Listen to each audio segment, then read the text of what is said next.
Hello, it's Brad Laurie, or Blockchain Brad, and today we're speaking about all things DIA or DIA, depending on what you know as the proper pronunciation.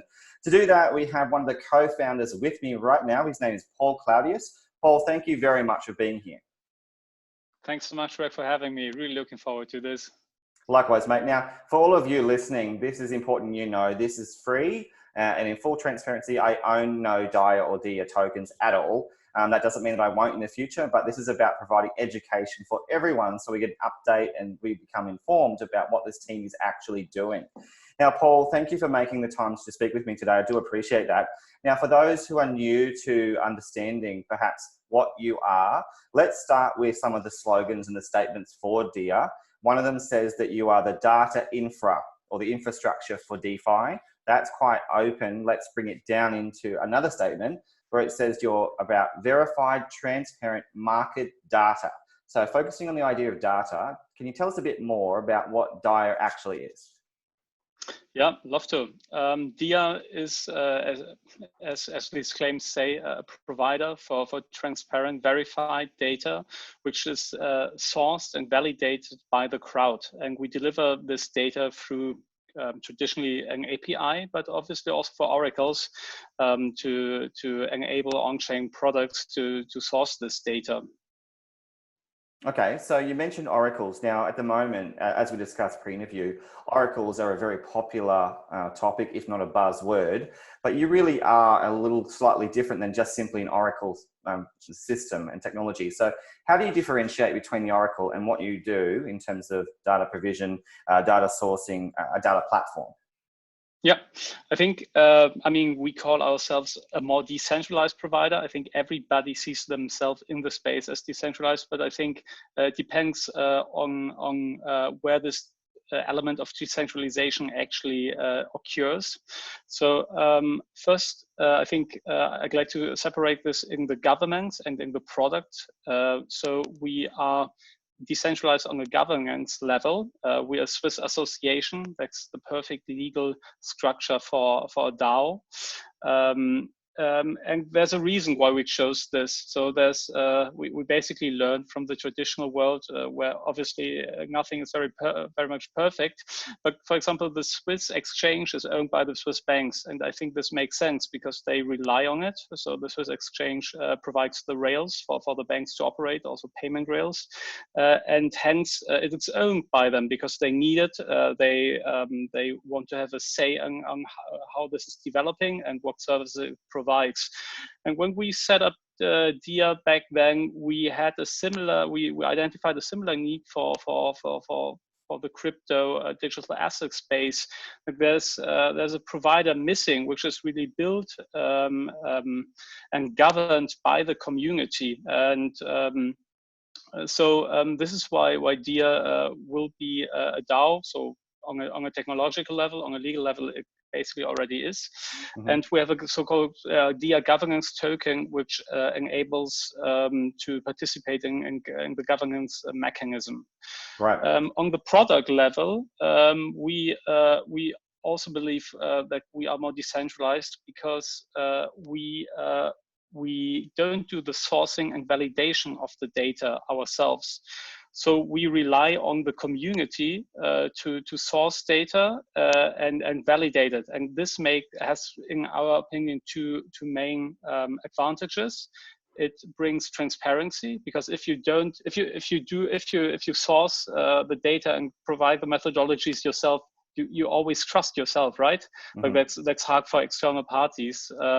So when you ask in the process by design an external party you don't know, the process has a transparency embedded by definition because you define what you need and you receive a clear transparency on what you get, and this is being validated and approved and then basically made accessible through the platform.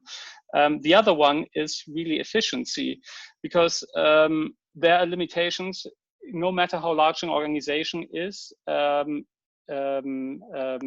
you might not be able to scale as fast as the market requires you to. So I I often use the analogy of Wikipedia compared to the Encyclopedia Britannica. Even if you have a lot of smart writers, this will never ever compete against basically an open system where the world can provide data and review it and update it. And this is exactly the same mechanism, because we believe we're in a very early stage of the what we call decentralized finance today. So we see loan, a handful of derivatives. So this really limited pricing information, or doesn't even need to be pricing information, could be also circulating supply, total value locked in products. But this is really just a handful of data points being used now from mostly decentralized exchanges as data sources through some intermediary. We believe this will change vastly, because also the products we see, the dApps basically today, they are fairly centralized, curated, the products. We believe that this will be user generated and hence broaden extremely fast. And only if you have a decentralized mechanism of providing these data points, you can actually scale with this demand, and also at an efficient cost, because we don't staff then 5 of our biz dev and tech people on providing one new Oracle point. It's just a ticket. Somebody picks it up, and it's being validated and deployed. And Got it. and so, yeah. Well, let me just jump in, because that was really informative. So in the context of DeFi right now, you see some startups coming and showcasing the potential of finance in that DeFi scenario legitimately. We see experimentation, and we can talk a bit about some of those examples later. But what you're saying here, you've used 2 words, transparency and efficiency. So in that context, really you want to eventually allow the community to have the full reins of this system, allow them to have full, I guess, control of this in that authentic decentralized scenario. But what about initially? So let's pull it back to what's happening now. You do have a team, and we'll discuss who and the credentials. But when we talk about, the vision and what differentiates you to the other data systems out there, how do you start this? How do you initiate with a team, but then build this into the authentic DeFi that you plan to be, or the authentic DeFi platform? Yeah, absolutely. Also, to be transparent, we didn't wake up one day and had the whole plan of what DIA shall be, and we still don't, because we also don't believe we are the ones to decide how this shall look in 5 to 10 years time. DIA was really created out of a need. So back then we were building smart contracts which were holding different assets, rebalancing, calculating NAVs, and bridging this into traditional financial infrastructure. And then you realize maybe you shouldn't pull your data from CoinMarketCap or like great providers out there, but possibly not ideal to build a financial instrument where you really need to understand where comes the data from, what's the methodology behind it. So DIA really was created out of this need, and the element of decentralizing DIA just came along when more people ask us, hey, can you share the data you have? Because for a lot of use cases, you really need to know the methodology, and also price points might seem the same, but they're not. An ETH price can be very different depending on what you need. So if you have a product which executes just on one DEX, you need a different price point than, let's say, somebody like CoinMarketCap, which wants to aggregate the global ETH price with outliers. So this goes on a really macro level. And we realized that this large demand for lots of different price points requires a structure which is not centrally governed, just to grow faster. And I find it difficult to say from one day to the other, okay, this is now completely decentralized and we'll just see what happens.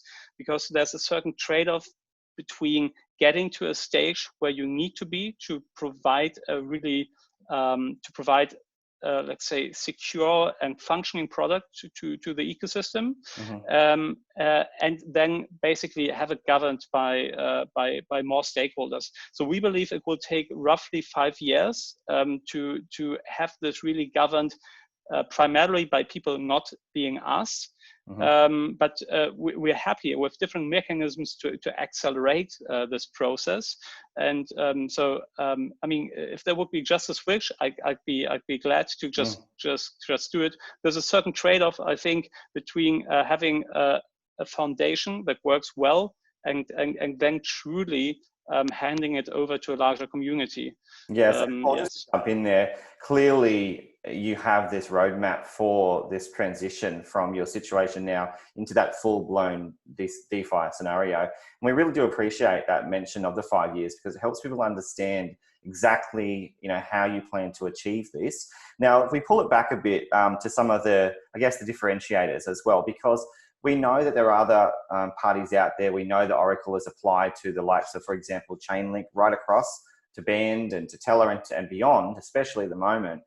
But we also see there's an absolute need for technologies like you, given that we see obviously scraper technology out there. We see an influx in centralized Oracle technology often from exchanges or other places. So in that sense, are you agnostic? You know, are you sort of designed to be such that, you know, in this transition period especially, you can be applied regardless of agenda, regardless of platform, regardless of which blockchain chain that we're talking about as well? Absolutely. I think we are already today very user driven. So obviously, we said, okay, there's a certain set of information you just need. So this is like your basic set, but everything else is really driven by use case. So so I don't know what will be the relevant price points and sources for people building products out there. So this is really user driven. So I think here we already achieved a certain level of decentralizing the delivery roadmap. And regarding also to delivery modes, I think you need to deliver to your user in the most suitable way. And this is for DeFi, obviously an Oracle, but for certain applications, it's also an API. So what's the disadvantage of the API and potentially the advantage of the Oracle, the audit trail? This is something we take care of regardless of the delivery mode to ensure an audit trail here on chain. So and also, do we just build this for the large Ethereum ecosystem? That's the big question.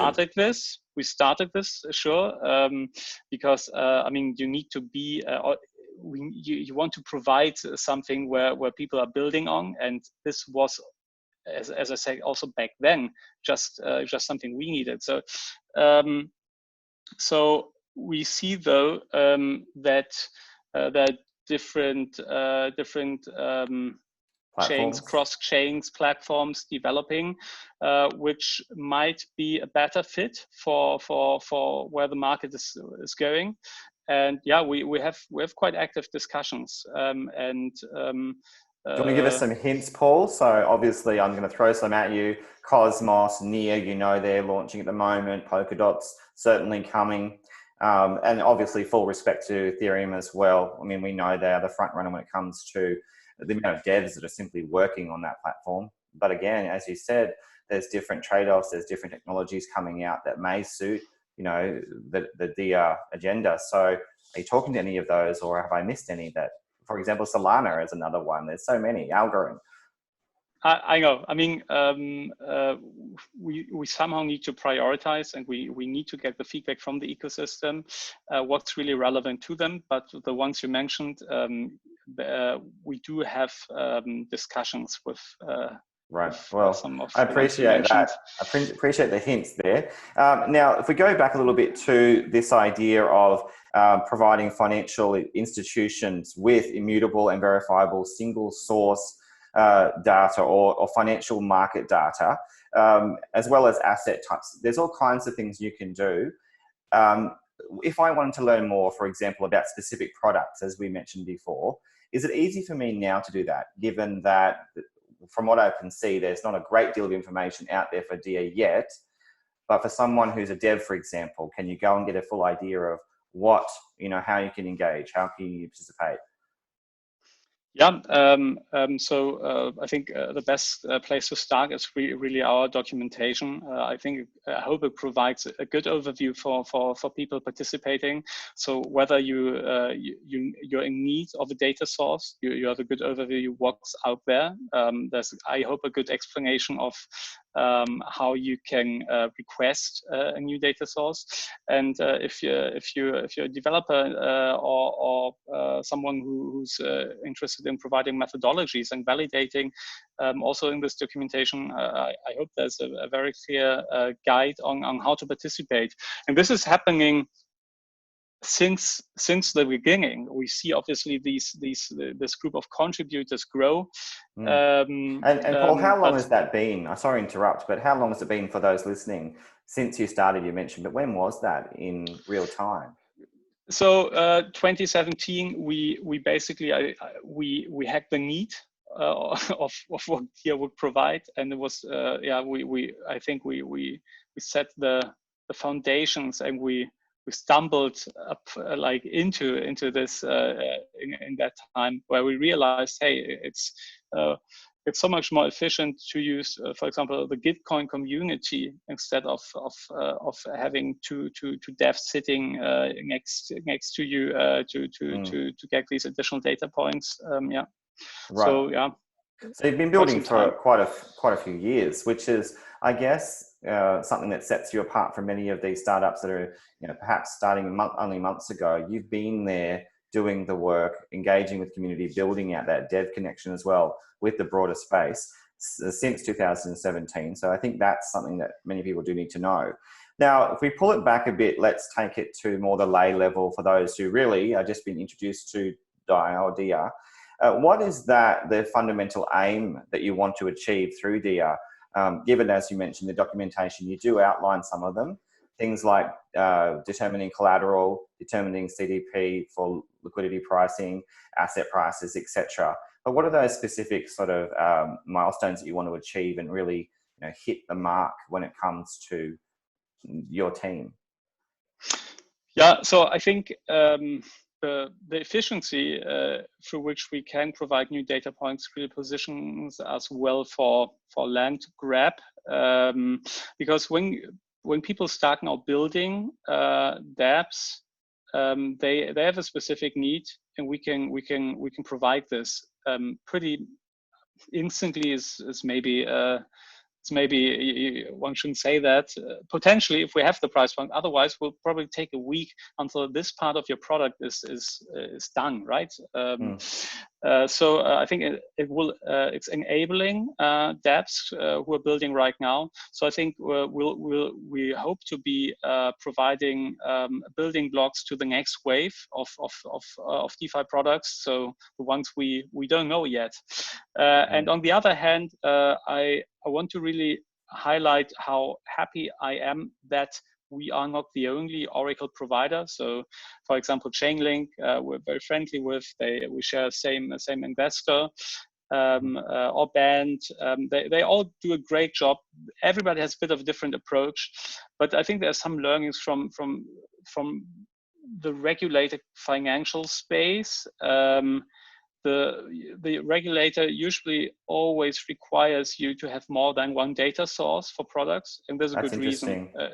Right. It just limits very much. I mean, we're talking here about technical vulnerabilities mostly being exploited, but it could be also organizational, right? Maybe who knows why, malicious or just by design, somebody reports not the right data sources. So, I mean, there are Oracle providers out there who aggregate different sources and then still provide it, but still everybody, and including us, has certain attack vectors which could potentially be exploited. So right. I'm a huge advocate to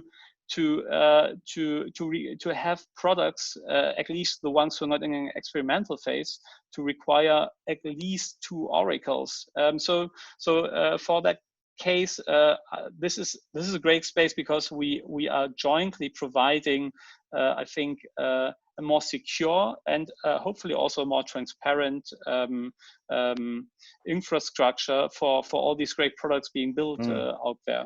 And you know, it's so interesting you mentioned that, because you very rarely get that kind of dialogue from a co-founder when we're discussing potential co-opters or competitors, depending on how you look at it.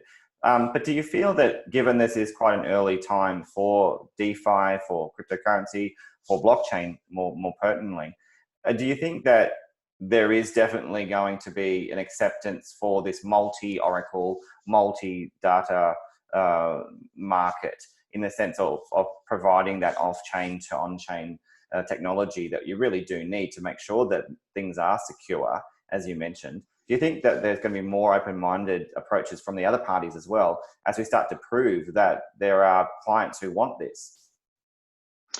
I think we'll soon see some industry body initiatives requiring this. To be honest, I'm kind of surprised we're not even there yet. But I think it also, you need to have a set of products who can actually then provide good oracles, and the space grew in the last 6 to 9 months like crazy. So if you have, I don't know, 500K assets totally locked, yeah, you can play around a bit maybe. So everybody knows this is still experimentation mode. But now, as we're hitting more mainstream, and not every user is absolutely aware of the composability and the underlying stack and its risks, I think this will be accepted and pushed by the products, because it helps them to provide a more secure and good product. And I think for the Oracle providers themselves, it helps just to jointly provide a better infrastructure.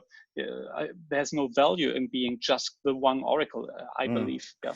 Honestly, that's music to my ears, and that's not because I own some of the others as well, which I do, but it's because we hear a lot of maximalist agenda, a lot of maximalist price pushing, in different camps. And you're basically saying you are open-minded, even though you are building your own technology, your own service, and your own token built in with its governance system. Now, if we talk a little bit more about the specifics in terms of the verifiable bridge, as it's known, from the off-chain to the on-chain, can you tell us a bit more about that, for those, again, who really just need that insight into what you do and why it's necessary to have that bridge?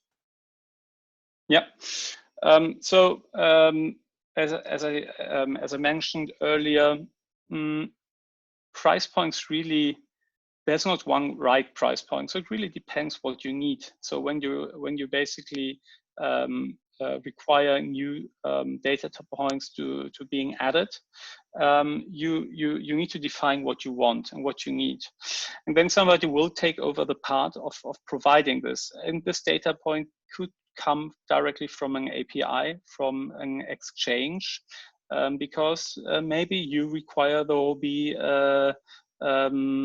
price of a certain asset, and then that's the best source for it, right? Not everything is on chain, and probably, or for some cases for sure, never will be. So it really depends what data point you need and the source, and this will decide the delivery mode. And then you have the validation that actually the methodology requested is matching with what is being provided, as well as the source and then the delivery. And to put this basically into different hands enables the process, which can be done through parties you don't need to trust by definition. Yeah, and I think that's the key, is that we want to move more into the trustless space when it comes to this kind of technology as well, because even with Chainlink, for example, we know that their system is decentralized, but they have built-in mechanisms that work with specific numbers of validators. So really, you're trying to open up the dialogue, open up the technology so that it's quite robust over time, to the point where you become really just a supporter in the end of the 5-year plan. So let's discuss that in the context of the governance itself. That very important token, obviously its utility by design as well. Can you tell us why you need it, what it does, so that we really understand that this is core to the DIA plan? Yeah. So we believe it's the most efficient way to allocate governance functions across stakeholders. So we have different mechanisms in place. So we have a diversified stakeholder base. So I don't believe you need to distribute this equally to, I don't know, based on individuals. I mean, how can you do this anyways, right? Wallets. Right. But you should try to allocate distribute in a way that is beneficial for the platform. So we want to have it broad, so people are aware of it. They're being educated also, because I mean, who of an end user, if you look into traditional markets, cares where CSD, the prices, is being taken from. So this is not something a lot of people are looking at on an end consumer level. But if you distribute something which creates economic value just by having a price and a value, you educate people. And there are different mechanisms for example, something we're working on, which is called proof of use. So dApps who are using also our Oracle, the end user will receive through the token an economic incentive. Because I think there's a similarity to Compound, which shows, yes, people care when they receive when there's an economic incentive embedded in the product. And I think this will make the end user ask the dApp to use more transparent oracles. But there are other mechanisms. For example, we have an ecosystem pool, which allocates parts of the association holdings to different purposes. We believe will result in a good distribution. For example, something we a program called DIA Labs. So DIA Labs has a grant program. So it enables dApps, sidechains, whoever is basically applying, gets funding to build on our technology. So here we're basically allocating to really relevant builders, stakeholders in the ecosystem. Yep. But also the data providers, they also receive DIA tokens. So I think we're trying to manage quite diverse distribution of the token to the end consumer who's maybe just has a wallet and is investing this and that product, to the builders who we obviously want to provide a relevant stake, to the people who source and provide the data. Yeah. Right, and it's interesting also because you also have built into this the reward system, as you mentioned, for the utility. So as you mentioned clearly, is that you have the different sort of camps, to cater for. You've got to consider all different ones, and then you've always got the speculators on top, which you don't have to cater for, but that's going to be a given anyway because they're on exchanges. So you have voting that's democratic built in. You've really considered how to, with bounties for developers as well, and then also just making sure that there's continued development through that utility. Governance itself is also right now a hot topic, because many in the space who understand technology of the broader blockchain sort of paradigm are arguing that you need governance, not just simply DeFi. What are your thoughts on that? Oh, absolutely. And I think I shouldn't say no one, but the vast majority also of relevant protocols out there, there's a strong centralization of who can actually vote in a relevant way, right? There's still some centralization on the government's level. Is this ideal? No. But is it reflecting the stage we're in? Yes, because I think it is an okay trade-off to have a certain element of centralization. I mean, we have this with Bitcoin and Ethereum in a similarish way. You need to just gradually hand it over when you are at a stage where you can rely on really decentralized governance mechanisms. And there are other instruments I think we are using just to trying to get the people who are long-term committed and involved in such governance processes. For example, on the 12th, there's the rollout or the announcement on the 13th, the rollout of our of an interest allocation mechanism. So this incentivizes holders of tokens who are committed for longer term.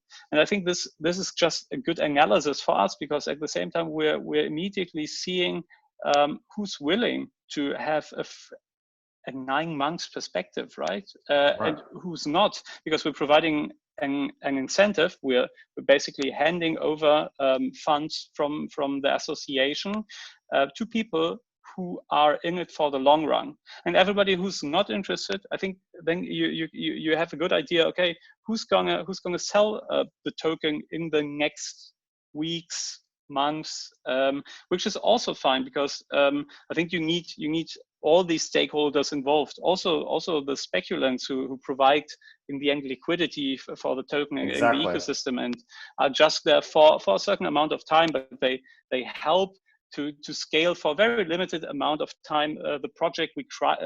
They provide funding through them being very vocal and positive about it. And that's the beauty of the token. And then it changes hands. It changes hands, and we are working obviously to getting those stakeholders through these mechanisms, talking to larger projects directly, say, hey guys, we have a common vision for the next 10 years. And then they acquire tokens basically from these investors just through the market, and so this is changing gradually over time.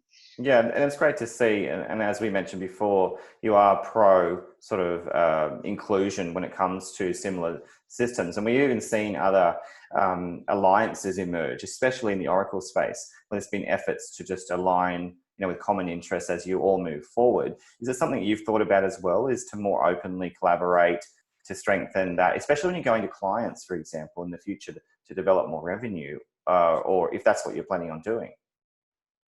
Yeah, absolutely. I think so. I think everybody is starting to be more open to this collaborative element in the industry. But the good thing is it will be just required. So I think the client will decide. Will decide for it, and we believe that our goal to have a more joint approach in delivering reliable infrastructure is not even something we need to foster very much. It's just a requirement, and I see. Well, we're trying to I really appreciate you teaching us that. Now, what about clients themselves, Paul? Whereabouts in the roadmap are you there? Because obviously, as you said, you've been building for a few years. You just come out now with the token. Everyone's talking about you. But when it comes to the functionality, the uptake, the adoption, where are you there? Yeah, so we have traditionally a lot of focus from, let's say, the more traditional space, so regulated custodians who hold crypto assets, because our infrastructure has all the elements which are required from regulators. So the audit trail, the transparency. So I think this is why we're basically, for the ones requiring a high transparency and a product which complies with traditional regulation, we're kind of a predefined choice. So also with the Swiss exchange for the data sandbox, F10, for on-chain products, for financial instruments. And we see now with the growth in DeFi that we are now providing the tools for for projects being built as of now, really, and and providing the building blocks here. Right. But of course, also now with the, I think, projects identifying the need of a second oracle, this is quite helpful for us to be an additional source to the ones who already do a great job out there. I have so much to talk to you about that, because we see, for example, let's talk about Chainlink, you know, leading the way in this discussion right now, or just in their sheer success and adoption in this space. But we do see a lot of question marks about, you know, how meaningful are some of these partnerships? There's just so many of them. Now, I'm not going to suggest anything more than that question, but given that you have alluded to the point that many of these startups may be interested in adding more, you know, legitimate partnerships with the people like yourself, with DIA, is that something that you've already set up? Have you already got a lot of partnership potential in the pipeline, or have you established some that you are already disclosed? I mean, give us a bit of a rundown, give us a bit of the hints and the insight for that FOMO, for that promo. I mean, let's just do that, so we understand that there are things you're building, just as Chainlink's done, for example, with their infinite number of partnerships that they've forged. Yep. Yeah. So we maybe we're a bit more quiet in the announcements than some of the other products out there. So we are really now in the building mode with different DeFi projects. We will announce them over the weeks to come. Obviously, the sale of our governance token also brought a lot of interest. So this was very relevant for our business development. And here the nice thing is, again, the element of, I think, the also decentralized shipping of a product. So we have the documentation, which we see basically provides the information needed to integrate. And if there's something missing, it's very fast for us to add it. I think we'll be very happy to share during these during the year a lot of working products, providing data which wasn't accessible before for these products, and in the end providing new products for their end clients. Yeah. I see, and it sounds like also that you are going to be utilized by those in this new wave of DeFi. I mean, we discussed pre-interview some of these very experimental ones coming out. We see Wi-Fi literally with YFI. We saw YAM today. Yep. We see more experimentation most likely in the future, but all of them will need some support, you know, from services like yours. And also, more importantly, is outside the scope of what we know in the crypto sphere as well. When they start to play around with blockchain technologies, are you also engaging in that mainstream world to bring them in, to, you know, offer them the security again of another technology to add to the stack?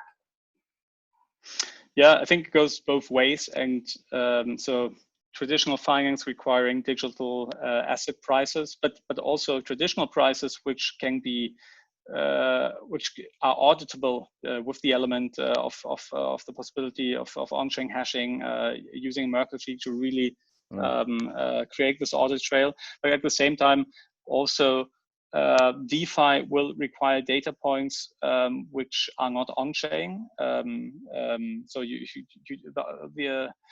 the role of the oracle is not just getting the price on-chain and giving it to on-chain, but getting it off-chain. And we are, I think, we're just looking at a space which is a bit separated right now. But in the end, if you look at it from a consumer perspective, people want great products. They want secure products. They want efficient products, and the separation between what we call fintech, Web 2.0, decentralized finance, this will at some point be the same, just different building blocks within it.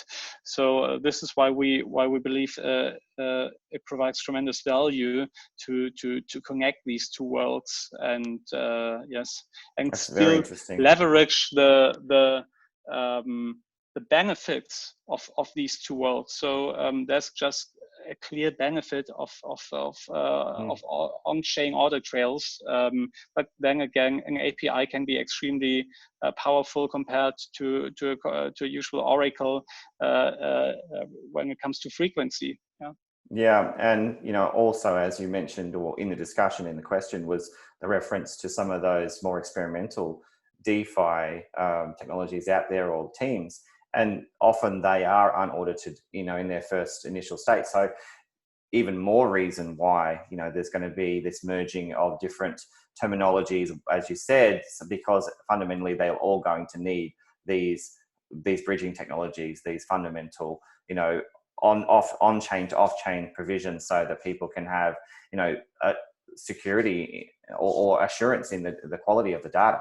And how you do that's going to depend on each team, obviously. Now, your team, speaking specifically, a lot of credentials here, a lot of people I've written down, some from the same university even. I don't want to go into every single individual, but I wanted to get a statement from you about your thoughts on your team. Do you have the right mix of people? Are they mostly devs? Do they have business experience? Really, what did you think about when this team came together? Yeah, I mean, when teams come together, they're not recruited. I think it's a bit of coincidence, and ideally, and this is surely what we have, fairly heterogeneous backgrounds and skills. So I think it was the right structure that was covering all relevant aspects to build something which ultimately won't be run by us, but by different stakeholders. So sometimes I'm asked, okay, so how do you scale your team internally? How many people do you have there? And this is really what, from basically day one, was the case, that we, in a very grassrootish approach, really bootstrapping, were slowly building up the contributors working on the project. So we have like over 40 active contributors, which are, no, they're not a full-time employee like by a traditional sense, but they dedicate a significant amount of their time. And really with the power of these contributors, which are now growing, and people start working 2-3 hours on certain defined tasks, and then they do more and more. So I think we really have the right team structure, which is representing this still centralized element. And yes, we're aware that we need more people to coordinate a bit the different building efforts, but it's our clear goal not to scale to a team of 100 people sitting in one office making centralized decisions, but having enough people to coordinate through this 5-year phase, all the stakeholders being involved. I see, and that sets you apart from 2017 startups, honestly, because back then when I was speaking with many of them, often you had that scenario, of the 100 devs in the office, all of us trying to talk about how they were planning on decentralizing, but sometimes it didn't happen. But right from the outset, this was always your intention. Now, how did you bootstrap this? Where was the funding, and what's changed since the beginning? Because obviously, you want to make sure that you can continue through in this 5-year plan. Yeah, we had some angel financing. A lot of was in the end really bootstrapped. I think already then the efficiency of decentralizing work and the cost benefits of this was just also something needed when you don't have tremendous funding. In 2018, we were lucky that Outlier Ventures also believed in our vision and did a seed round in us. So this obviously helped to scale and put the necessary resources in place where we are now. Now through the distribution of our governance token, we're lucky to acquire resources to really set the whole association on very solid legs to being able to also provide the right incentives to being faster in this decentralization and build up process. Because the whole ecosystem is growing so fast. I think if we wouldn't have been able to pull the necessary resources, we wouldn't be able to grow in the speed that is needed. This was okay in the build-up, and I think it was also valuable to only provide limited incentives, so you grow a very committed base of contributors in the beginning who are, let's say, rather ideological than through crypto economic incentives driven, which is fine until a certain stage. But, right. And you mentioned Outlier Ventures. I mean, they are a good example of incubators who try to really uphold the value of blockchain, as I understand it anyway, having brief discussions with Jamie, who's someone who's well involved. Clearly, they want to advance and showcase the value of blockchain in both the inner crypto and the mainstream arena, what it can do. So it is good to know that that has happened, because it's not just a case of angel funding and given to you and no support, but this is actually a party that can actually offer a lot more than that. So I think that interplay and that reciprocal and mutual benefit of having that early on surely has led to a lot of connections, a lot of support, a lot of subsequent development for yourselves. Absolutely. I think they really helped us to move from this grassroots movement approach to being in a position to scale this much faster into the ecosystem. Yes. Right. So this was this was really a changing moment also for.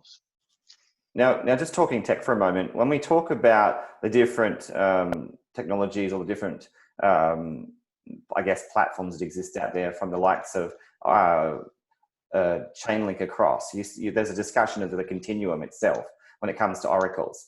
Now, in that situation, I wanted to ask you, what are your thoughts on one hand, having instantaneous price feeds, to the other, having very secure, trusted, data in the context of trustless scenarios, because you'll fit somewhere in there as you move on and as you build? I think it really depends on the use case. There's always a trade-off. Sometimes speed, frequency is more needed for the product. Sometimes the time lag is absolutely fine. I think you need to be able to provide both, because it depends from use case to use case, and you need the transparency to really know. Sorry, just lost you there for a moment. What does this actually deliver? So you really need to be, I think one needs to be really conscious of what type of price point is actually being used in a product, and you need to provide really the transparency on it. I think this is something lacking in crypto, is something lacking in the traditional financial market. All products depend on pricing information, but and this affects your return and also the risk. So I think we don't claim to have the perfect price point, but we claim to be very transparent on where this is coming from and what has been being done with it and how it's being delivered. Yes, and I think that's the key. This is the goal, and not saying this is the perfect price point. That's never the case. Yeah. I see. Again, your buzzword seems to be transparency. I mean, that's something that keeps coming in the conversation and in the literature. So we'll go with that for DIA. It equals transparency fundamentally. Now, if we wanted to just explore the different parts of the system, of the architecture of that stack, do you want to just touch on that briefly? Because in your information, you do explain it well when it comes to everything from the data collection down, or from the data connectivity up. Yeah, absolutely. So we basically receive this from a source, the data, being it on-chain or off-chain. This is then being saved in a database. We're using functionalities which ensure that the data coming in can't be altered. So what goes in, there's a methodology, you see what comes out. And then it's being provided through an API on Oracle. So the centralization through a database and the trade-off to take this off chain is being mitigated by using Merkle trees to ensure that this data is not being altered, but it results in efficiency gain. So like the first feeling is when you hear this, oh, why is it in a database? But it's an efficiency, it's a huge efficiency gain, and at the same time we're providing the on-chain traceability and the audit with it. So I think it's a good hybrid. Yeah. Right, I see. So the trade-off for those who are, I guess, focused on everything being on chain, or if they're focused on that puristic, you're not going to get that from you. You've looked at the best of what you can do and make it an optimized to a hybridized. Do you want to just touch on that a little bit more, though, so people understand what that hybridization means, why you've taken that approach? Yeah, clearly efficiency. So on-chain computation and data storage is very limited. So this is, as of now, just not in our regard. It's not practical. It's not practical. It just doesn't work. Okay. We're not idiomatic, but we really look at it. Does it provide the transparency, the security that is needed, and and the efficiency? I think it's a certain triangle where we find this solution is the best setup. I see. It's all trial and error, but you have your own clear design. Now, in that, you have the bonding curve as well. Now, from August the 3rd through to August 18, there's a period of time that's important to this bonding curve mechanism. Firstly, what is the bonding curve for everyone who doesn't know? And then why this time frame? What is built into this? Yeah, I mean, we started, we designed the bonding curve because I believe it's very hard to just come up with a price, but you need a price if you want to distribute a token, if you just don't like throw it in the air. And so people need to have a certain, see a certain value, and I think you need a price tag for this. So we don't believe we're the ones who shall decide. So this is why we believe the bonding curve is interesting. So we set a price between 5 cents and 6.90, so quite broad. And people during this phase can buy and sell back the token. So we're aggregating liquidity for price discovery within this phase, and it works very well. So it has an S-curve shaped the bonding curve. So you really see how the demand reacts to the shape of the price. And I think it's a great mechanism to find a stable price, because as I say, people can buy and sell back. So you have people who are just in for 24 hours to do 2x. Fine, great. Right. Capture that. Good sell luck it. to them. Yeah, no. But I mean. But good luck to them, because it allows that it allows that experimentation. So you explained that window of time is built for that. I guess the law of averages, to allow for the experimentation through the curve. Now, what happens after that? Once the August 18 finalizes that, I guess, the mechanism itself, what follows through? This will close on the 18th, and after that we're providing different gateways to really make this accessible to people easily. We have people reaching out now, because I think there's a danger in always saying, hey, absolutely, this is a gateway. So I think this is not inclusive. So you need to make it accessible through and make it easy for people. So we'll provide more traditional gateways, which we are currently in discussions with.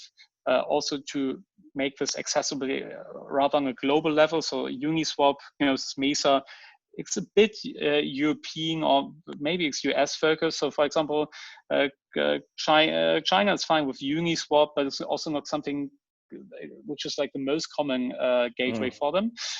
So we really want to understand for what market is this the right gateway, and these are also centralized exchanges. Apart from that, we launched this interest program to incentivize people to be long-term on board. So this is basically on the token economics distribution part. Yeah. I see. I mean, there's so many different parts to this token launch as well, which I find fascinating. Let's talk a little bit more about that design you built in, that program to encourage and espouse the HODL, because a lot of people criticize the speculative aspects of crypto more broadly. So we want to see the utility emerge. We want to see true empirical proof of the governance itself operating as intended over time. So how are you going to incentivize these people to facilitate this, as opposed to the natural and expected speculative arm that will happen anyway? Yeah, absolutely. Providing incentives, and this will basically shift, I think, the ones who are in for just the economic upside versus the ones who are interested in participating. But there needs to be a combination of the two. I think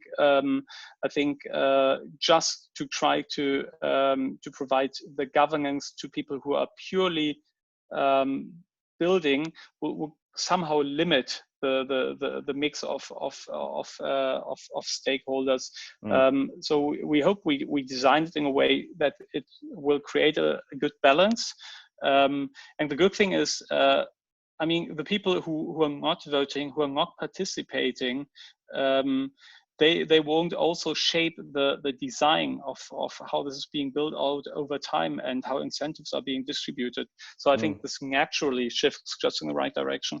And it does seem to be that more and more so, we see more incentivization for that HODL for each of these new and emerging startups, because that's how you continue to move forward collectively.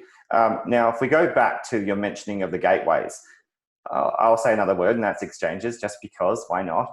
Now, those opportunities for access to essentially the governance, essentially that token, that's going to be so important for anyone around the world, depending on what region. Obviously, compliance is another issue separate, but how have you decided? What's your process, or is there one at all, given that you're so pro, it's seemingly DEX as well, given that you don't want to open this up?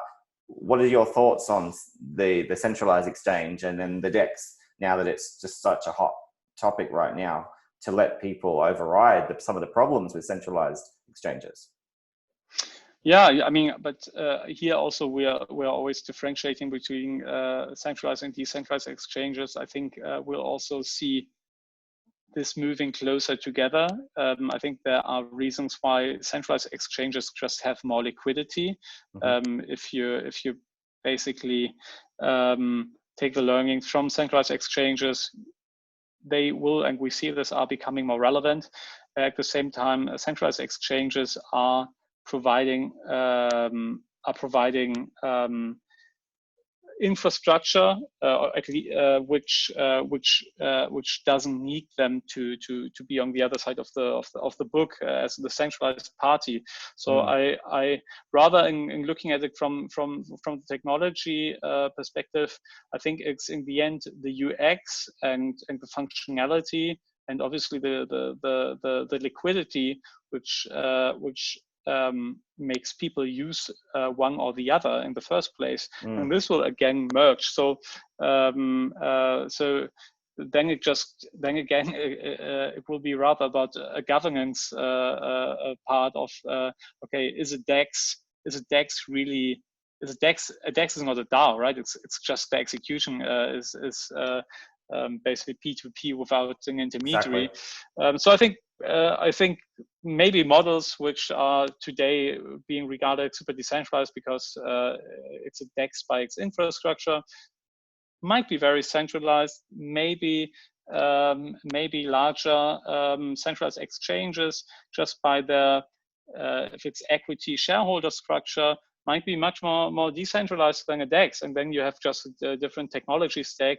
And Very probably important. they will merge somehow. Yeah. It's a very interesting So point. I don't want to. This is why I don't want this black and white differentiation. Yeah.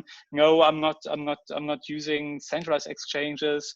I think this is just limiting it too much and very much just looking at the current status. Yeah, and I respect the pragmatic response as well, because really it comes down to liquidity. And if these services are going to merge in terms of platform, in terms of offering, so be it. But in your case, clearly liquidity is important. And in that sense, the likes of, for example, Coinbase and Binance, we see FTX, for example, we see so many different platforms, you know, available to those looking for liquidity. And then we see also that phenomenon we've seen with Uniswap and beyond, with Kyber and others. So conversations, are they happening now? You know, are there interests from different centralized parties or sexes, as they might be called, indexes? I mean, are they all showing interest beyond what's already available to you now?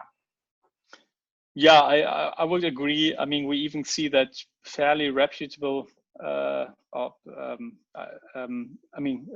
let's say larger and smaller ones are listing us as of now during the bonding curve, like just acquiring tokens and merging it into their ecosystem.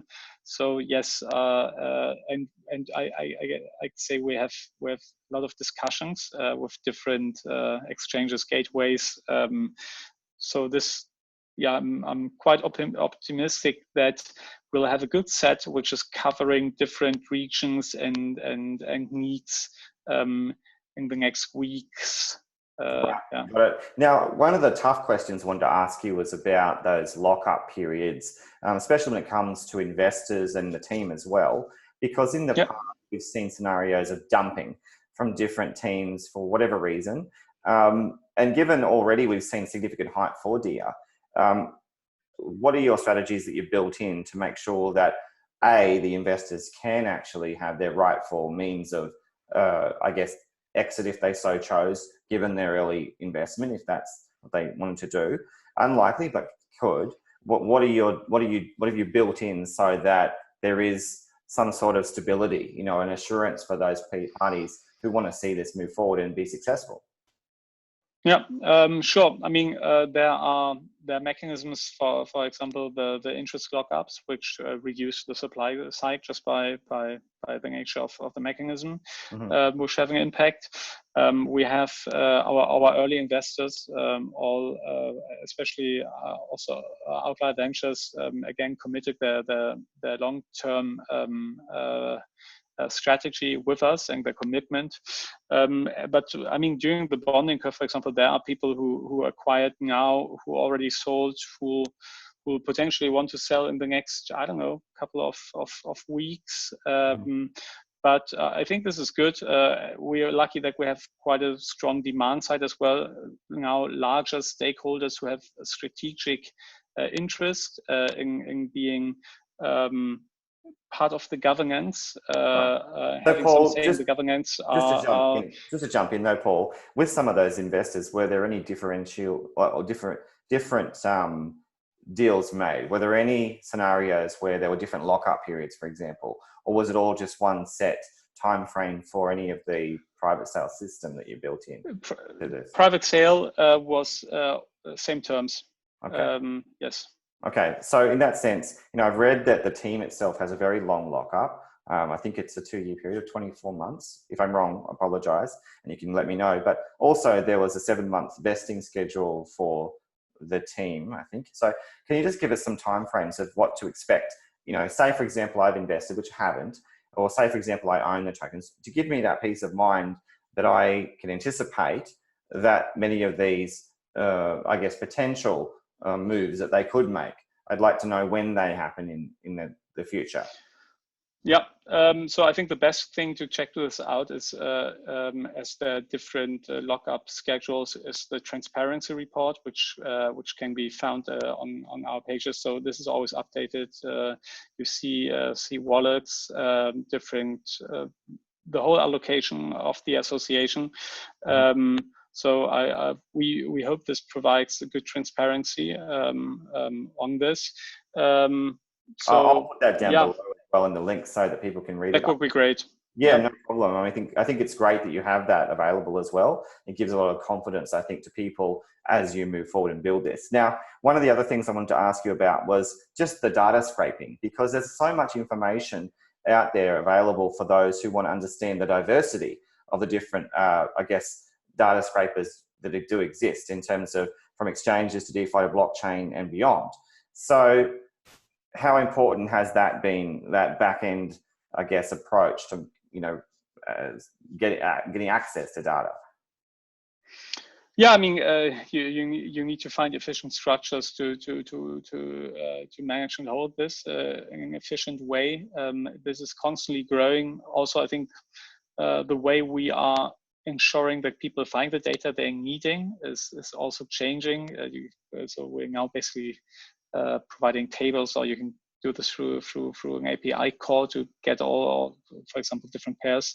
So we are providing the necessary infrastructure on the stage we are going and growing into right now.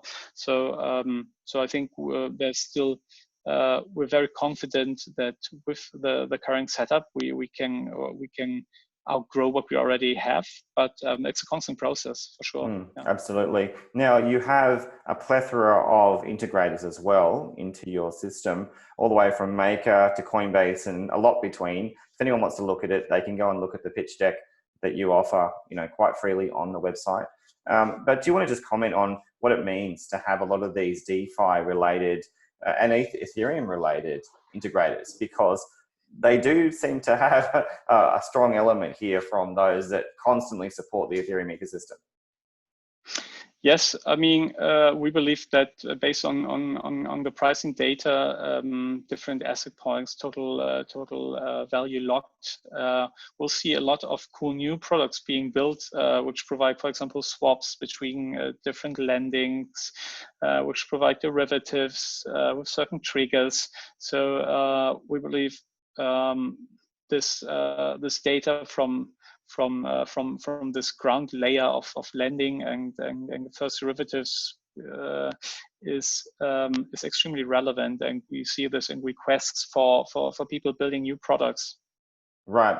So, as I mentioned before, a lot of the focus seems to be on a lot of the I guess technologies and startups that are very pro Ethereum, very pro consensus, and very pro enterprise when it comes to Ethereum. Now, you've alluded before to not only your agnostic position, but potential discussions with other platforms. Do you think it's fair to say that there'll be integrators listed on here later that will be more inclusive of some of these other platforms as well? Absolutely. I hope and expect that, yeah. Okay, that's great, because you already have quite a few. Now, some other things that you've that have been claimed by the DAO or the DIA team are things like, for example, your mission is to democratize financial data.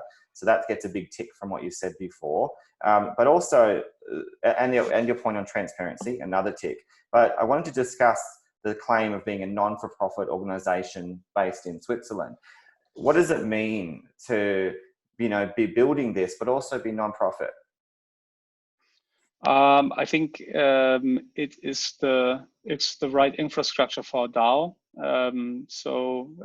There's no need of being profit generating if you find the right mechanisms to reallocate it to the stakeholders. Mm-hmm. It's just a better governance structure to build a DAO on top of it. So I think it's ideal, and we're working on this right now also to connect the legal structure to the tech stack. Right. Well, that's what I wanted to talk to you about as well, is compliance and regulation. You come across already, speaking with you today, as someone who's very much focused on making sure that you are adhering to all the regulations and laws of the different regions. So can you give us some sort of assurance of what you've actually done, not just what you say, to explain that you are pro-regulation, you're doing everything you can to prove it? Yeah, I mean, for example, benchmark providers are using our data, so they are highly regulated. So they wouldn't do this if our data wouldn't provide the accuracy that is needed for this. But I think we go a step beyond that. So we do have active exchange with regulators. I don't want to say educating, but sharing the benefits on the immutability element in how we provide data, because this is the perfect audit trail, and also the delivery. So you, as a regulator, you can always really check what data point has been claimed to be used in a product and what was actually the reference point at this point in time. This is not the standard in the traditional financial market. So so I think they see really the huge benefit of the technology providing the immutability for data, which has an effect on end consumers very much. Right. Okay. So one of the things that if we put our dev caps on for a moment, or dev brain, that people should be looking at instantly when they're trying to assess the value of a startup is the GitHub, to make sure that there is one for a start and make sure that there is proof of innovation and iteration.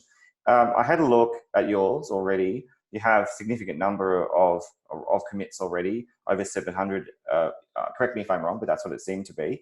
I don't know. Well, you seem to, and you have a lot of contributors. That's clear. A very diverse group, actually.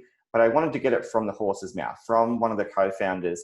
Are you confident that the GitHub is active, that it's doing a lot of daily commits, that it's building out its plan to be decentralized? I'd love to hear it from you. Yeah, I mean, we don't. I mean, the GitHub is kind of an KPI, maybe proxy, but we don't develop so the GitHub looks good. It's just a reflection of what is being done. I'm quite confident that we're working on the right issues with the right people at this point in time. Obviously, yep. I'd love that everything would be faster. And we will ship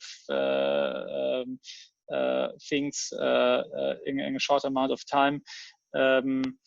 But I'm extremely positive that we have the right foundation to achieve the goals we have, and we're now in a position that we can probably even scale the milestones we set ourselves and be faster. Yeah. I see. Now, one of the things I do actually agree with you in your point there. I would have thought there would be even more than there is, but what I love is that there is a GitHub and there's contributors and it's active and it's building. Now, for a really successful, I guess, GitHub move into organized structures, you see things like foundations emerge, where it still upholds the value of decentralized scenarios, but there's more organized sort of elements to it, or they put them into different groups to help facilitate, I guess, sub leaders or for different agenda as you build out the technology. Is there anything like that you're thinking about in terms of foundation, or to try and get this really moving and building?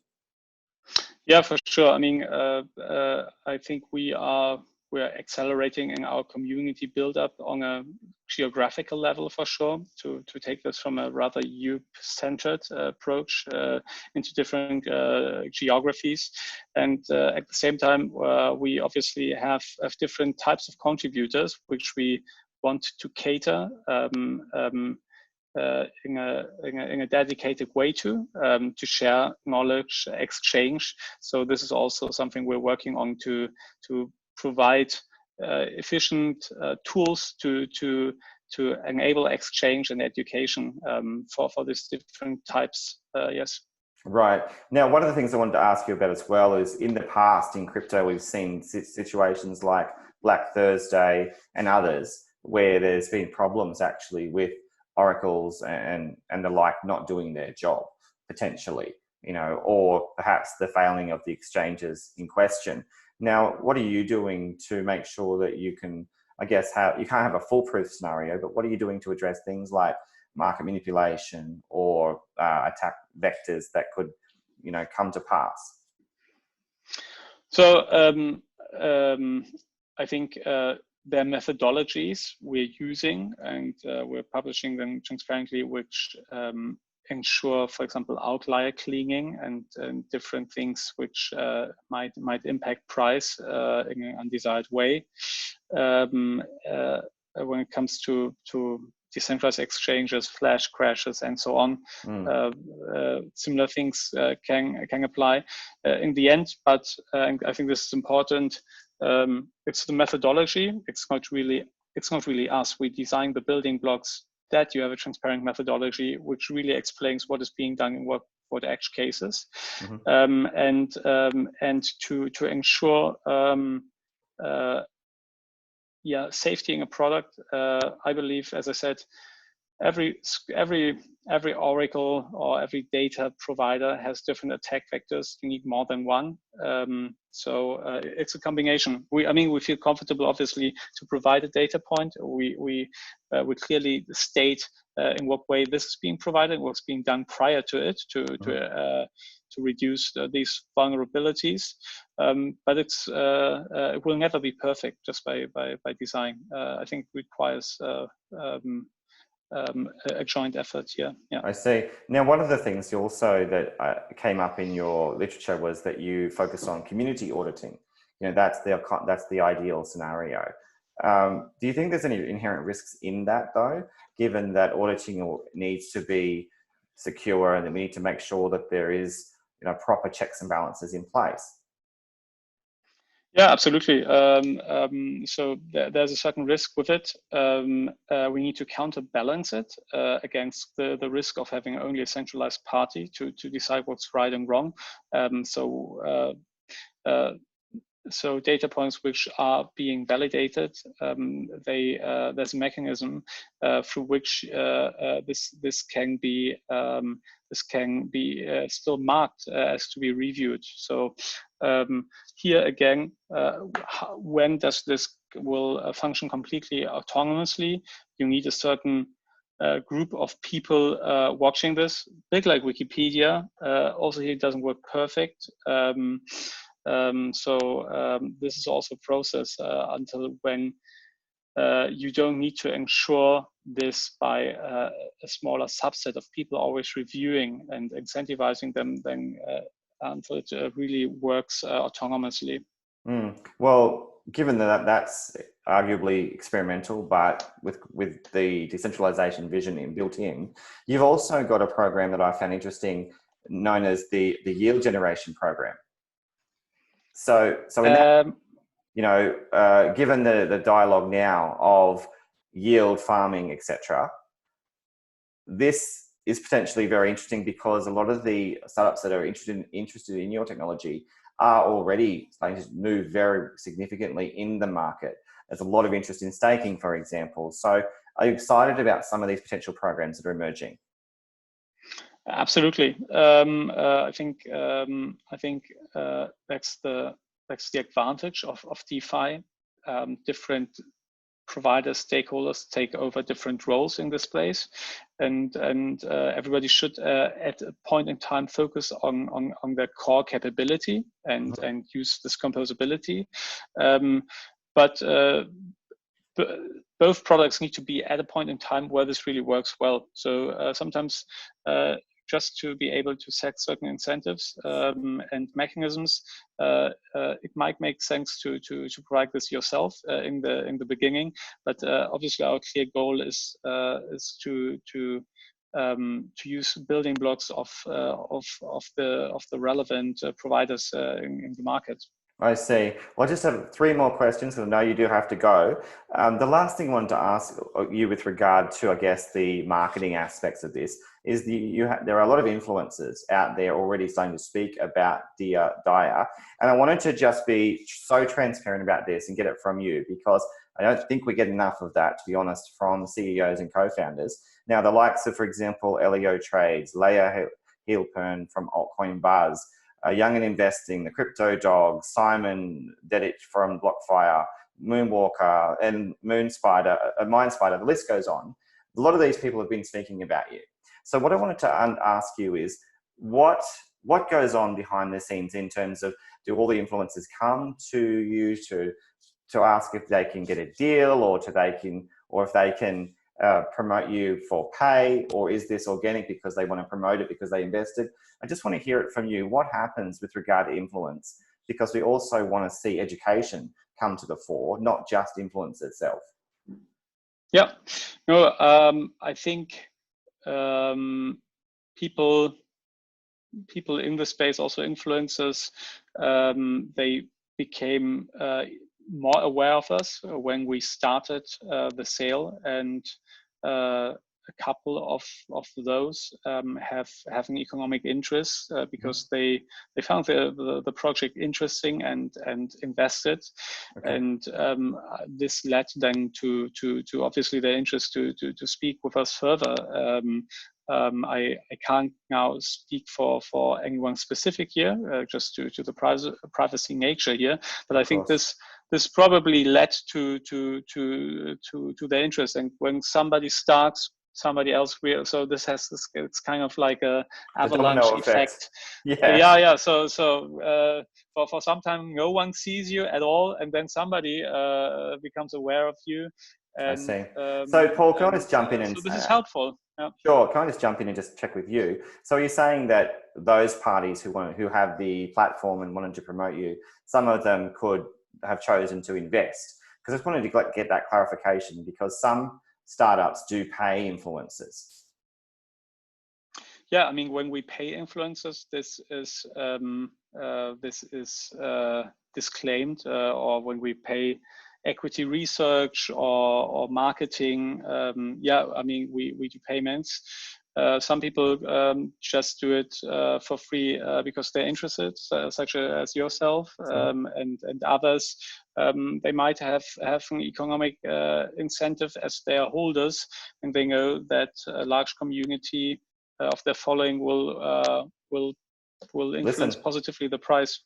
Right. Well, I appreciate your transparency there. Now, on the other side of this, what I found very interesting is some of the people speaking about you, or indirectly or directly connected, some big names as well. We're talking about, I've noticed Ocean Protocol, for example, Web3 Foundation, even the likes of Kyber, Akala, Jamie from Outliers, as I mentioned, Cello, and the list goes on. A lot of these, there seems to be some connections there, some interest. So my question to you is more of that startup interest, once again, not just the influencer world, but those are really trying to support you. Do you feel that that's growing? Yeah, absolutely. But I think we're in a lucky space where we provide a relevant piece for a product for the vast majority of products out there. So so if we would build, I don't know, cross-chain, something different, this might be relevant for some, but oracles are a part of a product stack in almost all products. So so just by the nature of our product, we're interesting to them, and I guess certain elements of the decentralization of the effort on the governance level and the product level is appealing to them. Absolutely. Yes. So Paul, do you think there's really any limit to what can be done in your context, because you are technically agnostic? There's an infinite demand arguably for you, because who doesn't want to have more security and more scalability and more built-in trustlessness for data in this way when it comes to the Oracle itself? I mean, everyone's been banking on them because essentially they're necessary, aren't they? Yeah, I think they're absolutely, I mean, they are necessary, otherwise the product doesn't work. I don't think it's a good choice to provide your own Oracle. It's also in traditional finance, if you're the issuer, you're not the one getting the price point. There's a reason for a Chinese wall here, so I think we won't see this too much in the future. So oracles are essential. And I think we'll see a tremendous growth in products using just being built, and they'll require oracles. And I'm extremely confident that the way we designed DIA can actually support these products due to its scalability and the efficiency also for early stage products. Right, and I'll put myself out there and say I would expect also the price to correlate with that kind of optimism as well. Because once again, we've already seen empirical proof of that with pre-existing technologies out there, and you're another one that's now in the mix and certainly making waves today. Roadmap wise, as the final point, clearly lots planned as well in the future, which we'd like to see for not just 221, but also 222 and beyond. So do you want to just mention a little bit about how you've gone about the roadmap and what are you excited about coming up? Yeah, love to. So extremely excited on the upcoming integrations we're working now, but also to have the technological foundation for the DAO, because otherwise it's just on paper, and this is needed. So to start also to educate and involve people in the governance process. Yeah, this really excites me, and we're growing with the market and with the demand, and I think we are really in a very early stage in experimental mode, and I love to enable all these great products out there to get out of, let's say, I think a limited early adopters technology enthusiast space, but really and I don't know, catering high yields to some whales, but really using this technology to capture mainstream adoption, make it accessible, provide better investment opportunities to a much broader client base globally. And we're super happy to be in this small niche, being this one tiny but very relevant piece, which helps out there. In fact, you may be the most important piece of the DeFi pie, so to speak, because you unlock all of this potential and all this access to what is essentially the potential of blockchain. Now, community stats and socials, if I want to know more, if the community want to know, if listeners want to know more, where's the best place to go? And do you have access to more documentation, or avenues for learning about what DEA is doing? So I think on Medium you find a lot of content on regarding governance, the token, our general roadmap, our vision, and then there's a technical documentation when you really want to start build. Just look into it. I think it's fairly approachable. Also, if you're not very tech, have a strong tech background, I think you still can have a good overview.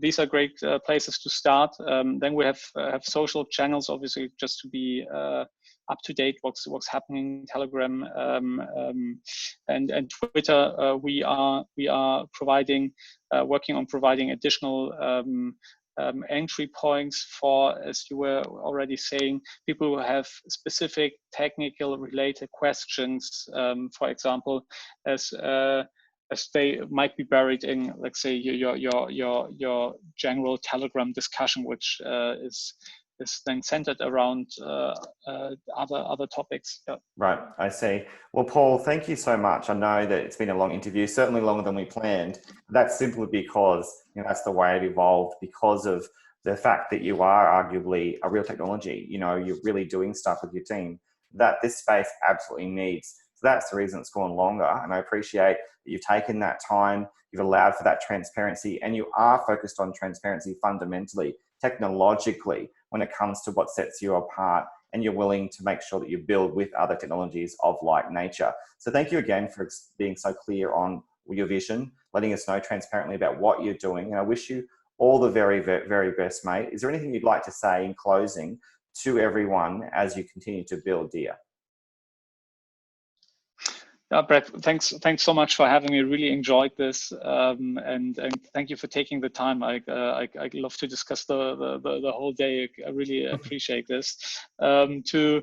To everybody out there, please have a look at exactly these information gateways Brad we just discussed. Have a look into our Medium. Have a look on our homepage. Check out Telegram. Start the discussion. And if this excites you and you're building something you want to contribute, this is really a very open community and the best way to engage. Absolutely. Well, you heard it from one of the co-founders of DEA. If you'd like to know more, look down in the description below. And also don't forget, always do your own research. Look into what you think is valid, what you think is relevant, and what you think is going to offer real utility to build out what essentially is a very exciting domain we know as blockchain and beyond. Thank you again for your time, Paul. And for all those listening, thank you again for taking the time to listen to what is a very long interview, but hopefully very beneficial one as well. It's BlockchainBrad signing off, and I'll talk to you soon. Thank you.